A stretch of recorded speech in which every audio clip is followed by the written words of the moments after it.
મારી ચેનલ ઘરનો સ્વાદમાં આપનું સ્વાગત છે। મિત્રો, શિયાળામાં ગરમા ગરમ સૂપ આપણા સૌને પીવો ખૂબ ગમે છે, એટલે જ આજે પણ હું ફરીથી એક સૂપની રેસીપી લઈ આવી છું અને એ છે લેમન કોરિએન્ડર સૂપ। આ સૂપમાં આપણે થોડા વેજીટેબલ્સ પણ ઉમેરીશું, જેથી સૂપ વધારે પૌષ્ટિક બનશે।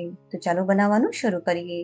તો સૂપ બનાવવા માટે ગેસ પર રાખેલી આ કઢાઈમાં આપણે 1 ચમચી તેલ નાખીશું। હવે તેલમાં નાખીશું 1 ચમચી ઝીણું સમારેલું આદું અને 2 ચમચી ઝીણું સમારેલું લસણ। હવે બંનેને પણ આપણે કન્ટિન્યુ ચલાવતા જઈ સાતળીશું। લસણ ગુલાબી રંગનું થાય ત્યાં સુધી આપણે આને સાતળવાનું છે।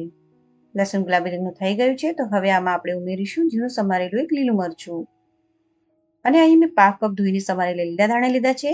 આમાંથી અડધા લીલા ધાણાને આપણે હમણાં ઉમેરીશું અને હવે બધી સામગ્રીને ફરીથી સાતળીશું।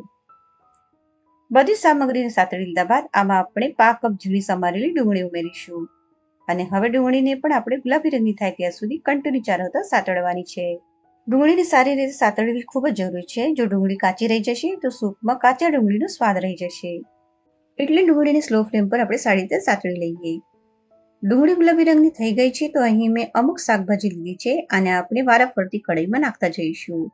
તો સૌથી પહેલા આપણે નાખીશું 1/2 કપ ઝીણું સમારેલું કોબી, 1/2 કપ ઝીણી સમારેલી ફણસી, 1/2 કપ ઝીણું સમારેલું ફ્લાવર અને 1/2 કપ ઝીણું સમારેલું ગાજર। હવે ગેસની ફ્લેમને ફાસ્ટ કરી દઈએ અને કન્ટિન્યુ ચાળવતા જઈ 1 મિનિટ સુધી બધી શાકભાજીને સોટે કરીશું। આપણે શાકભાજીને વધારે રાંધવાની નથી, ફક્ત થોડી ક્રન્ચીનેસ લાવવાની છે। 1 મિનિટ સુધી સોટે કરી લીધા બાદ હવે ગેસની ફ્લેમને આપણે સ્લો કરી દઈએ અને કઢાઈમાં 2 ગ્લાસ પાણી નાખી દઈએ અને મિક્સ કરી લઈએ।